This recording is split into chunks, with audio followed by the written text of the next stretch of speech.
I'd like to talk to you here for a few minutes before we go up, just to orient you on what the training is about.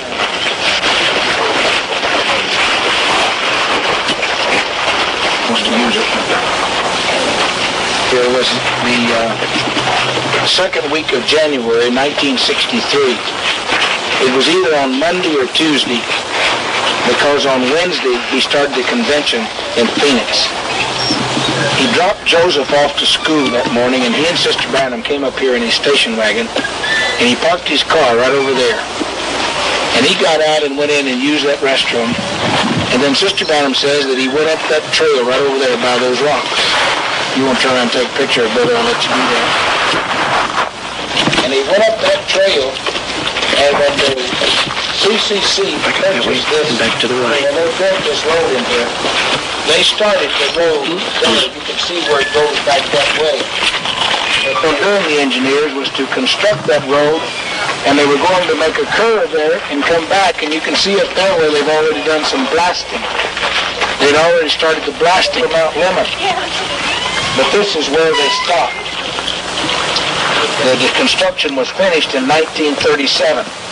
So when Brother Branham walked around that place, when he came to the end of where they had done some grading and left it off, there was a game trail that comes down from these bluffs up here, and he went up that game trail. Now, Brother Branham was quite a hiker. I mean, he's been in the bush and the woods and the mountains, and the brothers say that even at his age, at 55 and 56, he could do what a young man could do as far as hunting in the wilderness. And when Brother Branham went up that side of the mountain, up that game trail, it took him about 20 minutes from right here. Now, he did not know that this trail over here went up the mountain and switchbacks like this, and then goes around and comes through this draw here, and goes around the edge up there, and goes around through that same place. And it goes all the way back out to the gate. That trail there does. You can look back yonder sometimes when the sun is riding, you can see it along the side of that mountain underneath that bluff there. Now, for those of you that have listened to Brother Branham's tapes, you hear him talk about some massive bluffs that's bigger than Life Tabernacle. But those are those bluffs right up there that he's talking about.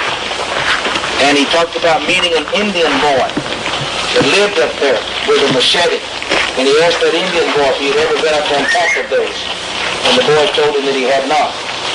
Now, Brother Branham went around here, and when he climbed up to the top of that game trail, he says he came up behind some jagged rocks. And there was a game trail going up on top of those rocks. And when he went up there, that's where he was seeking the Lord, wanting to know what that vision of that explosion meant. And he raised up his hands, and that sword struck his hand. Now, we call that place Sword Mountain. And that's the reason that we're going to go around there first today, because that's the first place that Brother Branham ever had any kind of an experience. Now, the way that I located that place was that in September of 1965, Brother Branham was up here, and I was in town that day, and George Smith and I were going back to Texas, and when we went by to tell Brother Branham goodbye, Brother Branham told us about the white dove appearing to him that day. Now, that was the first time I ever heard of any incident concerning the word eagle written on the rock, the little furry animal jumping at Brother Branham, and the white dove appearing to him. Now, later, after Brother Branham had left the scene, we wondered where these places were. We knew there was a place where the sword appeared in his hand, the white dove appeared, the little furry animal leaped at him, and the word eagle was written on the rock. But none of us had any idea where they were located.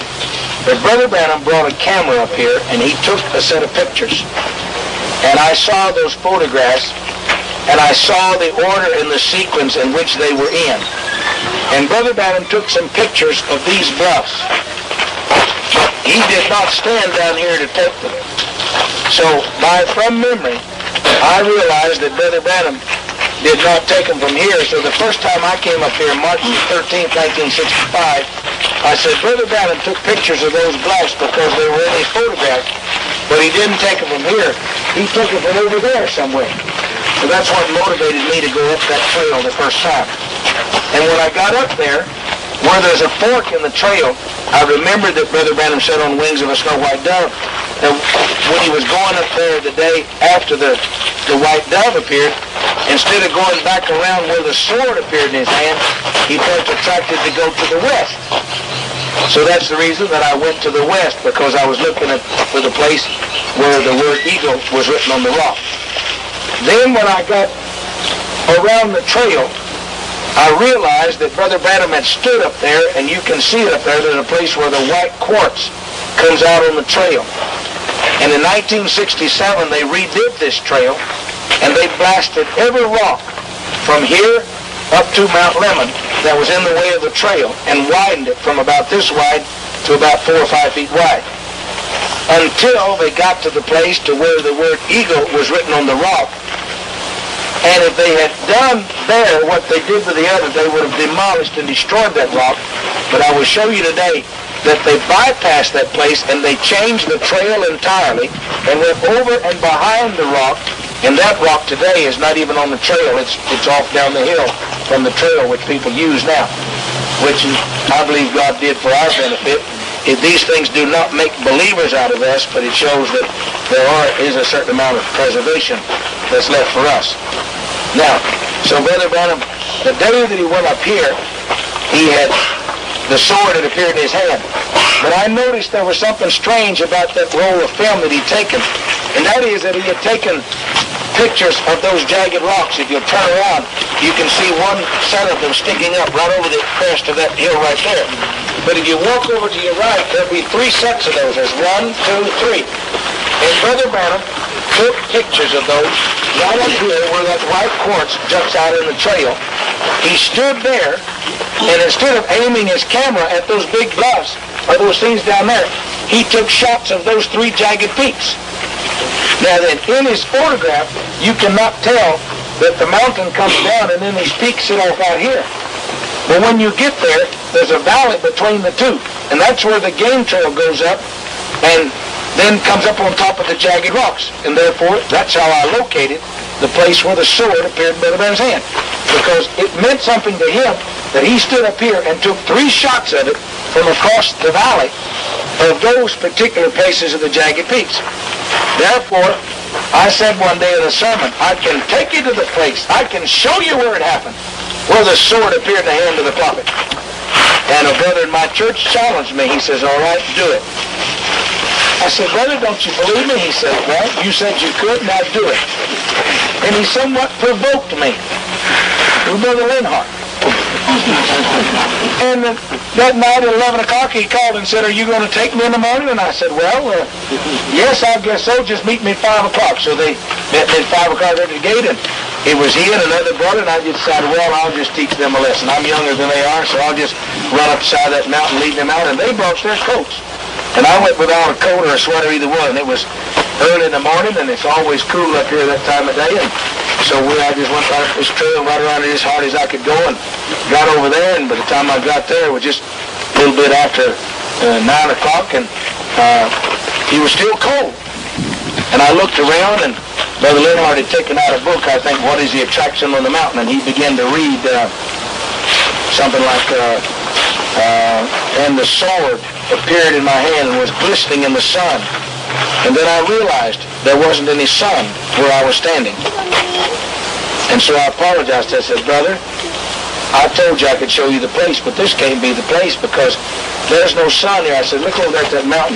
I said, at 11 o'clock in the morning, the shade is still up high outside there because these big bluffs over here blocks the sunlight. And there's no way you can get sun over here.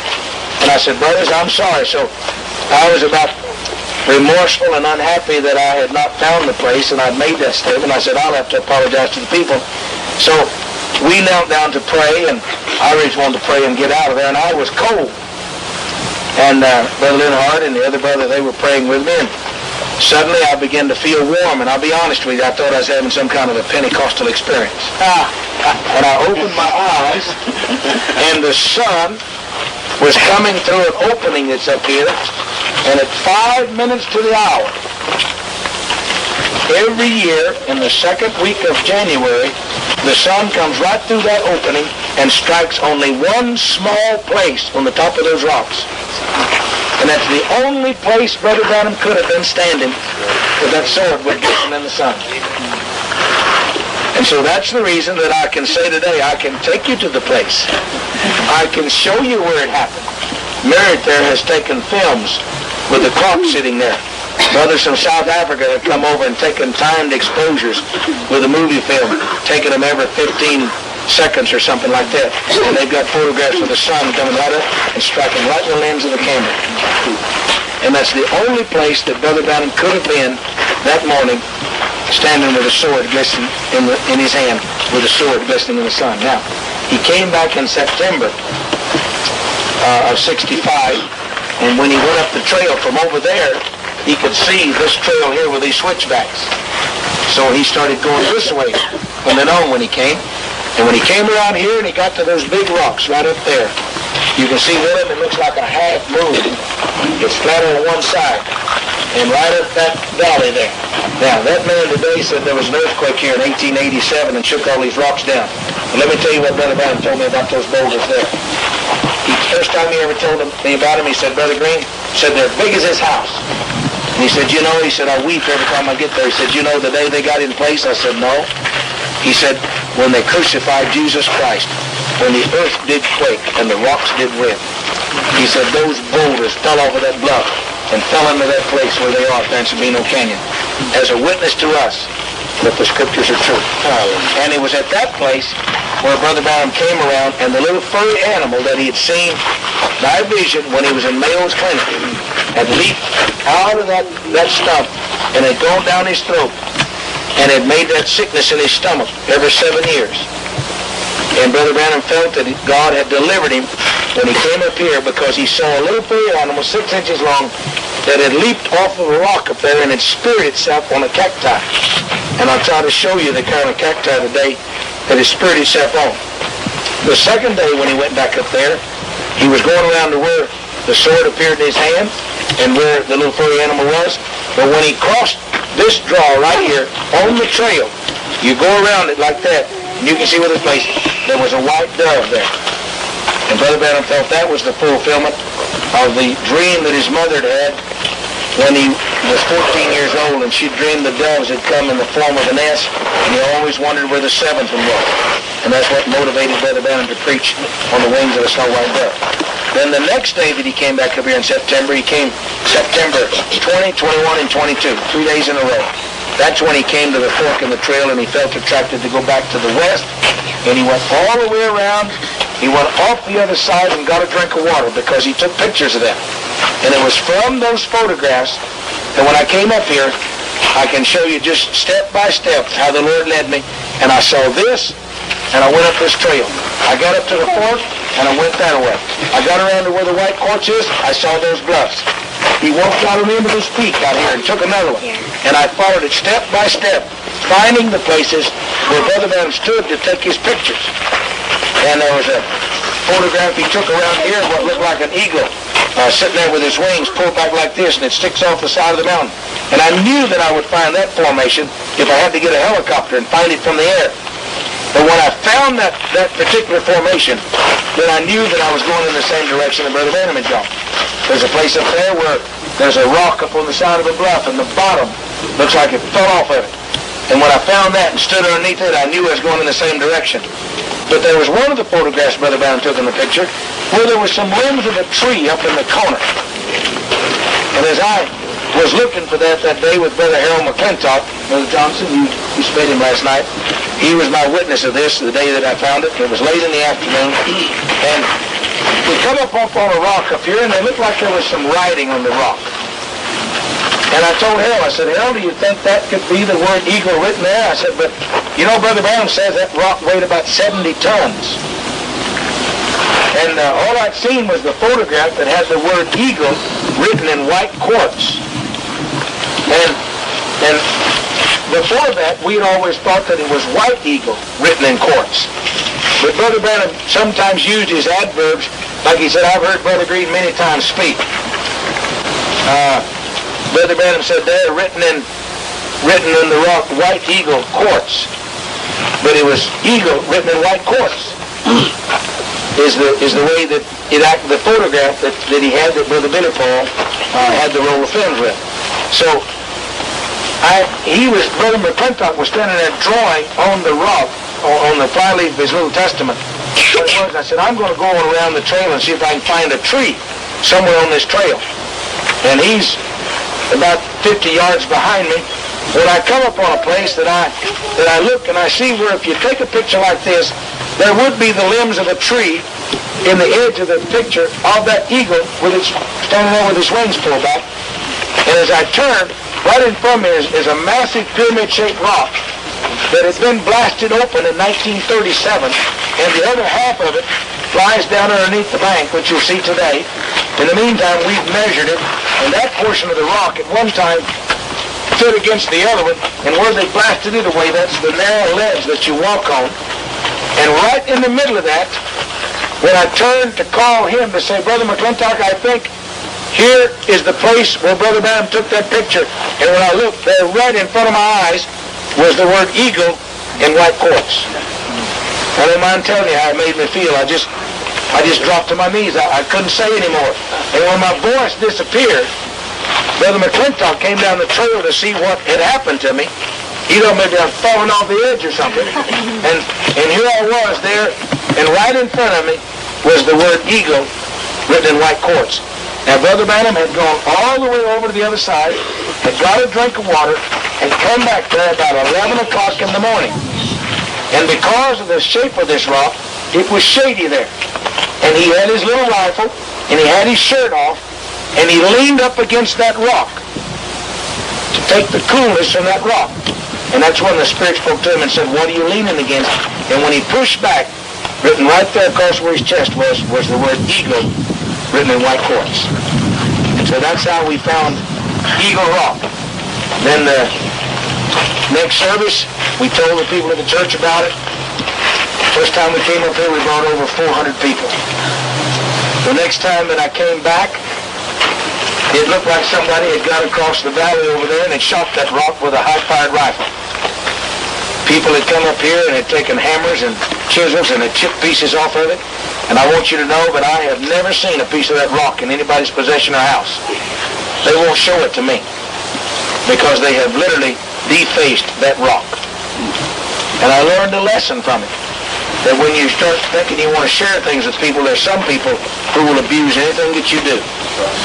Then it was not until about a year later that we began to investigate, and we found out that we could see where the white dove appeared, and found where the little furry animal went on around the trail, and found where the sword appeared, and everything fit together.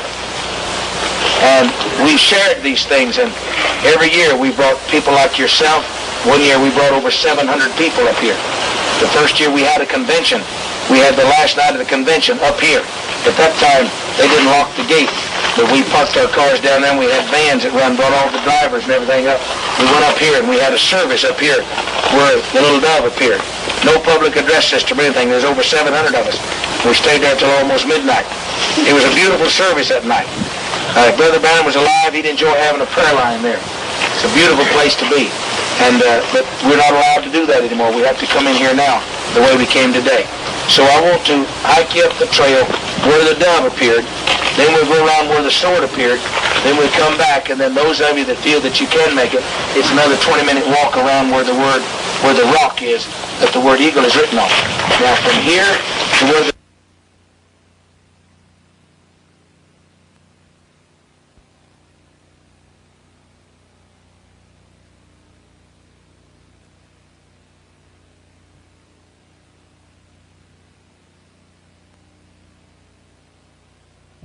When you get up in Sabino Canyon, you see these mountains rising up like this. You've ever heard him talk on the Snow White Dove? You hear him talk about these big bluffs up here, 10 times bigger than Light Tabernacle. This back in here is Mount Lemon. The Catalinas is back in the background. This is the canyon goes between. It's called Sabino Canyon. He drove his car up here and parked it up here at the parking lot that's over behind here. He climbed up a game trail that morning, come up around behind us, and said he walked up in some jagged peaks. And the next picture I show you, you're going to be standing right there, looking right up into these peaks. He said when he climbed up on top of those jagged peaks, the next picture, He walked out on the end of them out here, and you couldn't get at him from the front. But he was standing there, and he was wondering if that vision he'd seen with those 7 angels and that explosion had meant his death. He said he raised up his hand there, and a sword struck his hand. And it was glistening in the sun. Several times he personally described it to me. About this long, double-edged, gold handle, pearl over this, silver blade. He was afraid of it. He said, oh, that voice spoke and said, this is the king's sword, the sword of the king. He said, oh, the sword of a king like you knight people. He said, no, not a king, the king. So after we lived there a while, because of photographs that he took from over on the other side, showing this particular set of rocks right in the center of his camera, is the reason I decided this was the place that he was standing when the sword appeared in his hand. One Sunday I was preaching to my congregation. I said, I can show you the place. I can take you to it. And after service, a couple of people challenged me and said, do it. I said, you guys, you doubt me. That's right, you said you couldn't do it. So they got me sort of perturbed. So the next morning at about 6 o'clock, they got me out of bed and they made me hike up in Sabino. And they were older than I was, and they wore coats, and I said, I'll just run their legs off today. I was in my 30s then. And I went dashing up that game trail, coming out and run up in there, and I sat down up there, and I noticed that the sun was still, this was all the shadow. And over there, only sun was over on that side of the canyon. And one of the brothers took out a book, Why Christ Speak, and What is the Attraction on the Mountain. He started reading out there. This brother said something about, there I stood with that sword in my hand, glistening in the sun. And I stood up and I said, brother, I'm sorry. I apologize to you, brothers. I thought this was the place. But I said, if he said that sword was glistening in the sun, I said, there won't be any sun here for about an hour. I said, them high bluffs up there above this will shadow this place. And I said, look here how high the sun still is over there. And I said, it'll be almost noon before there's any sun on this mountain.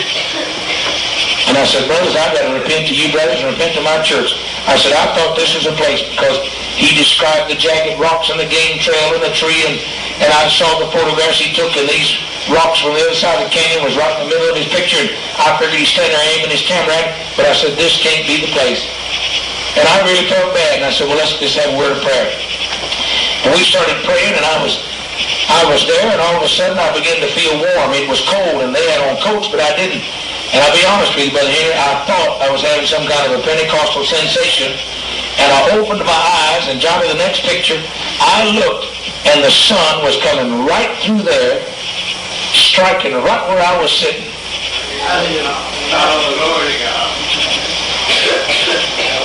I said, brothers, this is the only place on this entire mountain that it could have happened. And I challenge you to come there the second week of January and go stand there and let the sun look right through that opening right there. And it will strike nowhere else on that side of the mountain until almost 11 o'clock.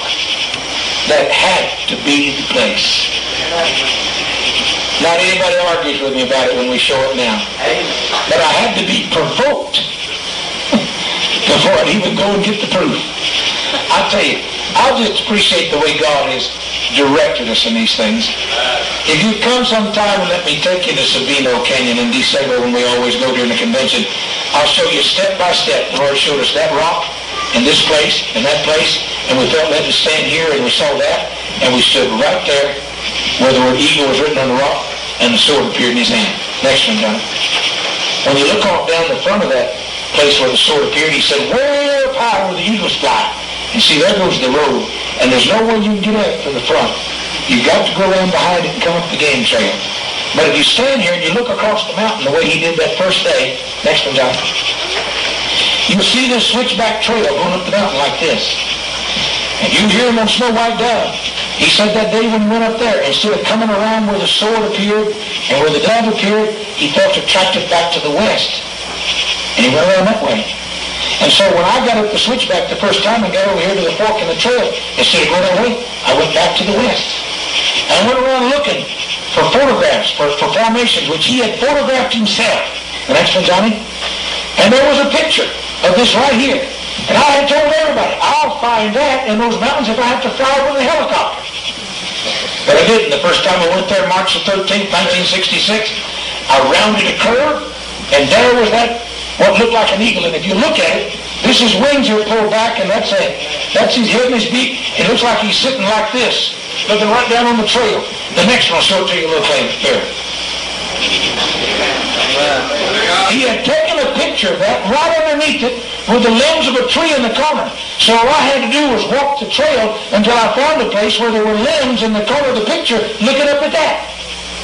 And what I did, I was walking down the trail, Johnny, and I came upon this rock. And I was standing here, and I was looking up at that eagle, and right there was the word eagle written on the rock. I was speechless. He said, there, written in quartz, white eagle. I was looking for the word white eagle. But he often used his adjectives that way. He said, I've heard Brother Green many times speak. But there, written in white quartz, was the word eagle. And we had a photograph of it. Walk me right up to it now, Johnny. I took his son, Brother Billy Paul. Can you see the word right here? Give me the next one, Johnny. There's your word eagle. Written in white quartz, exactly the way that it was on his photograph. They redid that trail, 1972. They blasted every rock on that trail until they got to that one. And this one, they changed the trail. They went over behind it and made the trail look higher. And today, nobody walks by this except us believers. God even preserved it as a testimony. Listen, the rocks are going to cry out against us. Johnny, walk me backwards too.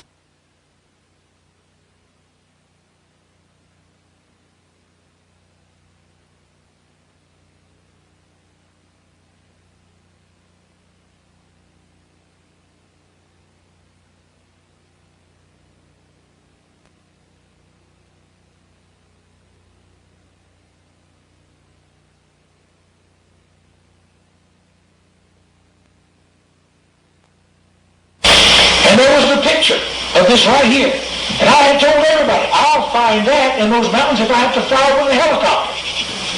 But I didn't. The first time I went there, March the 13th, 1966, I rounded a curve, and there was that, what looked like an eagle. And if you look at it, this is wings are pulled back, and that's his head and his beak. It looks like he's sitting like this, looking right down on the trail.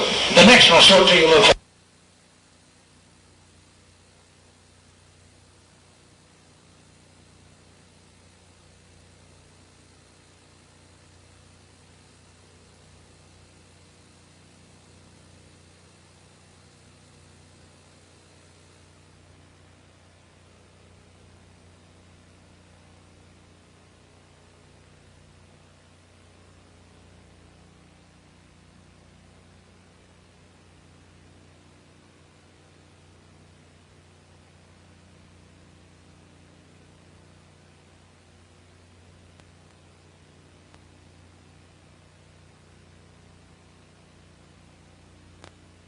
Rounded a curve, and there was that, what looked like an eagle. And if you look at it, this is wings are pulled back, and that's his head and his beak. It looks like he's sitting like this, looking